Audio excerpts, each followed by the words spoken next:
मरण शिव के हाथ, परण विवाह। कितने लड़कों के फोटो आए थे मेरी जीजियों तुम्हारे लिए, और जितने मेरे जीजा बैठे हैं उनसे भी पूछो कितनी लड़कियों के फोटो आए। कोई ने कहा मामा जी बोले इस लड़की से कर लो, काका जी बोले उस लड़की से कर लो, कोई बोला उस लड़की से कर लो, कोई बोला उस लड़के से कर लो। तुम सब के लिए कम से कम 2-4 जगह के रिश्ते आए, अलग अलग लड़के आए, तुम सब के लिए अलग अलग लड़की आई, अलग अलग लड़की के रिश्ते आए, पर तुम्हारी किस्मत में यही लिखी थी वो ही मिली है। तुम्हारी किस्मत में जो लिखा था वही मिला, वही शांति तुम्हारी किस्मत में वही मिला, कोई दूसरा। जन्म मरण परण 3 शिव के हाथ, कोई दूसरा नहीं पलट सकता। मार्कंडे बाबा की जब उम्र कम थी तो उनके पिताजी ने कह दिया लगा शिव जी की आराधना, वही उम्र बढ़ा सकते हैं। विवाह नहीं हो रहा अच्छी जगह, लगा शिव की आराधना। बच्चा नहीं हो रहा, लगा शिव की आराधना, लगा। कई माताएं बैठी हैं जिनके पत्र हम नहीं पढ़ पाए, क्योंकि कथा भी रहती है तो पत्र इतने पढ़ नहीं पाते। कई माताएं बैठी हैं जिनको 14 साल में, 7 साल में, 5 साल में, 4 साल में, 3 साल में, 8 साल में, 10 साल में, 12 साल में भगवान ने बच्चे दिए। कई ऐसी बैठी हैं जिनके घर में पुत्र नहीं था, बाबा ने पुत्र दिया।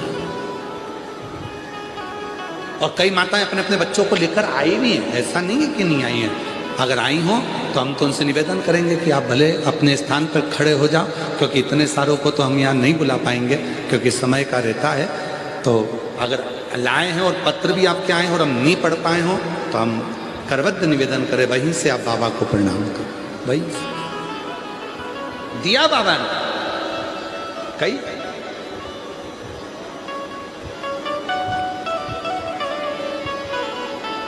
शिव कृपा, जन्म मरण परण शिव के हाथ। अंधकासुर मरना तो पड़ेगा, निश्चित है। ब्रह्मा जी ने कह दिया कि मृत्यु आएगी, तो अंधकासुर ने कह दिया अगर मौत ही आना है तो मुझे वर दे दो, जिस दिन मैं अपनी माँ को गलत दृष्टि से देखूंगा उसी दिन मेरे प्राण छूटे। क्योंकि अंधकासुर के हिरण्याक्ष ने अंधकासुर को कह दिया था कि तेरी कोई माँ नहीं है, तेरी कोई माता नहीं है। पर अंधकासुर को यह नहीं मालूम था कि मेरा जब शिवजी के नेत्र श्रु से जन्म हुआ तो माता पार्वती ने मुझे पुत्र मान लिया था, अपनी गोदी में ले लिया था। अंधकासुर को यह मालूम नहीं था।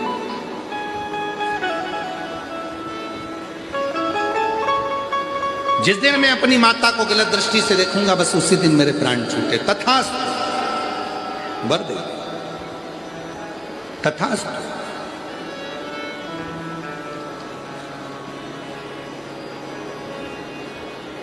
कभी कभी श्राप सुनकर भी लोग प्रसन्न हो जाते हैं। श्राप, दशरथ जी का चरित्र याद आता है। दशरथ जी के घर में औलाद नहीं थी, संतान नहीं थी, बड़े दुखी थे, बहुत दुखी। वन में गए थे, हिरण पानी आप पीने के लिए आया था और उन्होंने आखेट करने के लिए बाण छोड़ दिया। किसको लग गया था वो? श्रवण कुमार। श्रवण के माता पिता के पास में वो जल लेकर गए थे और माता पिता ने श्राप दे दिया था, दशरथ हम अपने पुत्र के वियोग में प्राणों को त्याग रहे हैं, तुम्हें भी अपने पुत्र के वियोग में प्राणों को त्यागना पड़ेगा। दशरथ जी रो भी रहे थे और खुश हो भी रहे थे। रो इसलिए रहे थे कि श्राप लग गया और खुश इसलिए हो रहे थे 60 साल की उम्र हो गई, बच्चे नहीं थे। ये कहकर जा रहे हैं कि पुत्र के वियोग में रोना पड़ेगा, मतलब मेरे घर औलाद जरूर होगी, मतलब मेरे घर में संतान जरूर होगी। ये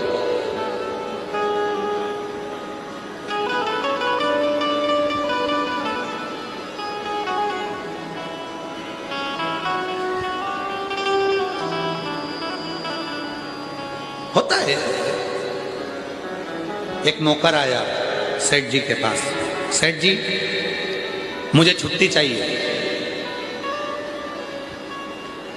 सेठ जी ने पूछा छुट्टी काहे के लिए? मेरी शादी है। ठीक है, कितने दिन की चाहिए? नौकर ने कहा पहले मुंह देखूंगा, उसके बाद बताऊंगा कि कितने दिन छुट्टी लूंगा। पहले पत्नी का मुंह तो देखो, मुख तो देखो, फिर बताऊंगा कितने दिन की छुट्टी चाहिए।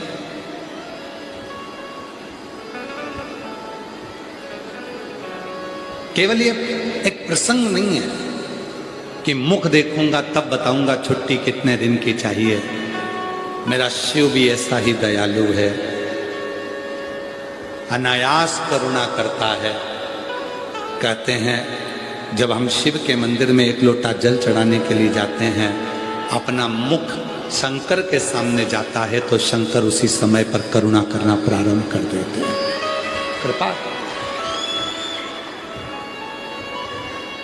एक बिंदु में शिव समाहित है, उस बिंदु को तुम किसी भी रूप में देख लो, वही बिंदु सिंधु है, सिंधु ही बिंदु है। एक समाहित।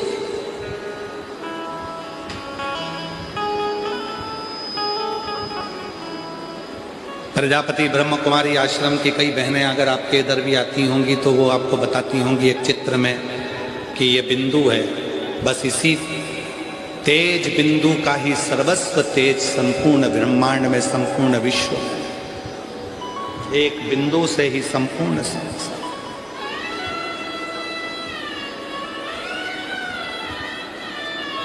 वीर शिवलिंगाय संप्रदाय में गुरु आपको बताते हैं कि ये शिवलिंग यही एक बिंदु है, यही शिव है, संपूर्ण ब्रह्मांड इसी है, संपूर्ण।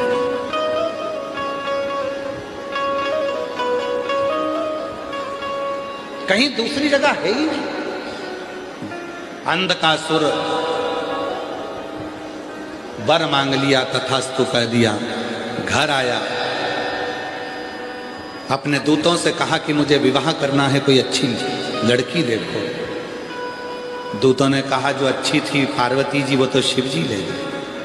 शंकर तो शिव जी के पास क्या, मेरे पास तो राशि ठाट है। पार्वती को मैं अपना बनाऊंगा, पार्वती को मैं अपना बनाऊंगा। अंधकासुर के मन में भाव आ गया, अंधकासुर भागा पार्वती जी को देखने के लिए। देवऋषि नारद ने उनको समझाया। नारद जी बोले अंधकासुर तुझे श्राप मिला है, तूने वर मांगा है कि मेरे प्राण छूटेंगे तब जब मैं अपनी माता को गलत दृष्टि से देख लूंगा। तू समझता नहीं है, पार्वती तेरी माँ है। अंधकासुर कहता है मैं नहीं जानता कि पार्वती मेरी माँ है, मैंने। और आखिरी में अंधकासुर ने जो पार्वती माता को गलत दृष्टि से देखा, तब तो भगवान शंकर ने काल भैरव प्रकट कर कर अंधकासुर के प्राणों को हर लिया। इतना उपद्रव मचा था। एक बत्रासुर के समय पर, एक अंधकासुर के समय पर, एक तारकासुर के समय पर सारी ब्रह्मांड, सारी पृथ्वी, सारी सृष्टि डोलने लगी। सारी पृथ्वी डोलने लगी थी। अंधकासुर के समय पर भी, तारकासुर के समय पर भी,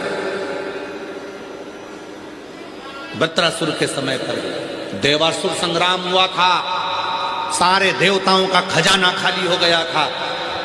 जब 2-3 राष्ट्र आपस में झगड़ते हैं तो उसका असर केवल 2 राष्ट्र पर नहीं पड़ता, पूरे विश्व पर पड़ता।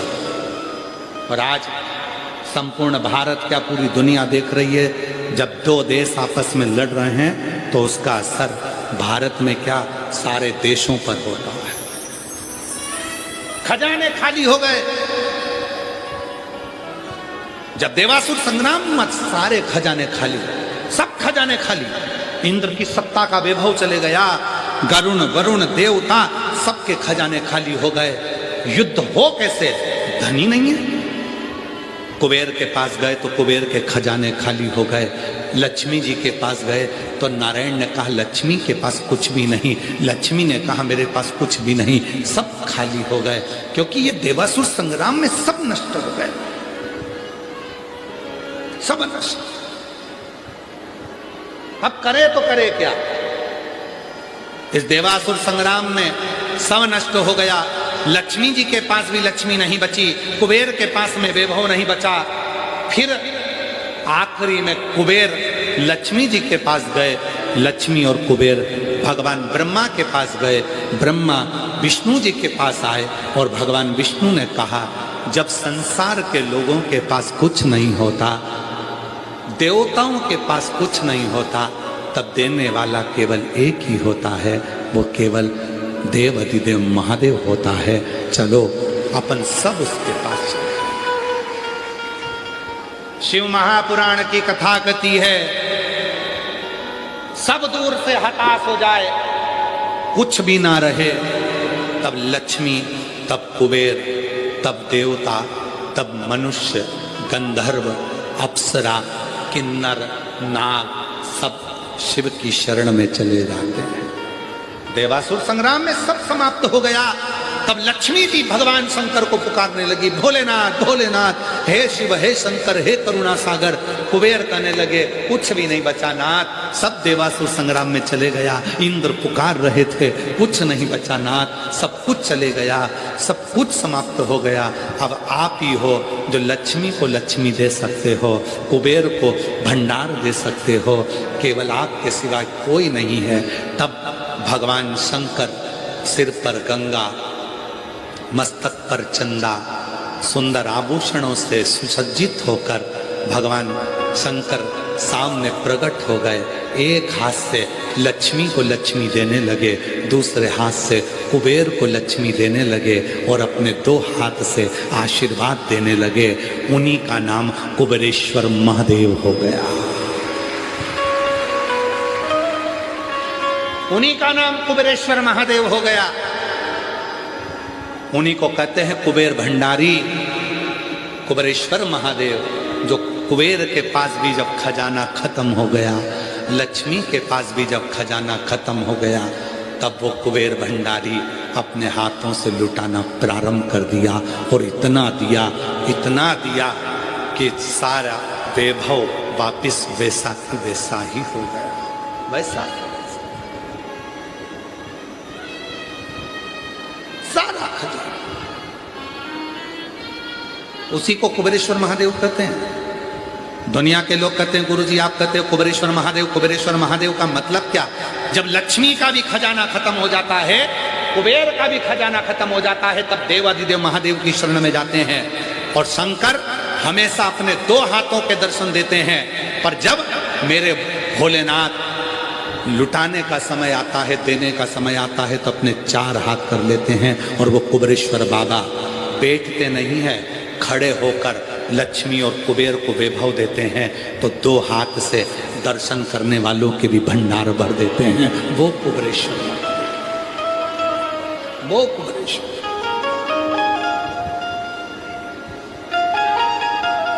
सुसज्जित वैभव। कई लोग कहते हैं सीहोर आते हैं कुबेरेश्वर धाम में, वहां का रुद्राक्ष लेते हैं, कंकर शंकर पूजन करते हैं, जो मांगो वो मिल जाता है। क्यों मिल जाता है? उसका नाम कुबेरेश्वर है, खाली नहीं छोड़। सारे तीर्थ भले एक बार जाना मना नहीं, पर कुबेरेश्वर धाम पर तो बाबा से कहना कि हर 3 महीने में बुलाते रहना, ऐसी कृपा कर दे। हर महीने बुला, तो देते रहना, मैं आते रहूं। आप लोगों से निवेदन है कुबेरेश्वर धाम जब भी आओ तो एक शब्द जरूर बोल कर जाना, तू देते रहना मैं आते रहूंगा। तू देते रहना, तू देगा मैं आऊंगा। जब कुछ होगा ही नहीं तो फिर कैसे आऊंगा? तू देना मैं आऊंगा।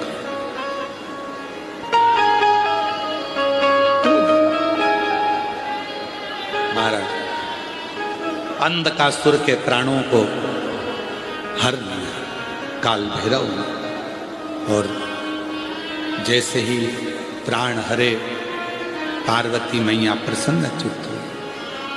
भले पुत्र था पर गलत विचार रखे, इसलिए प्राण हरना भी जरूरी हुआ।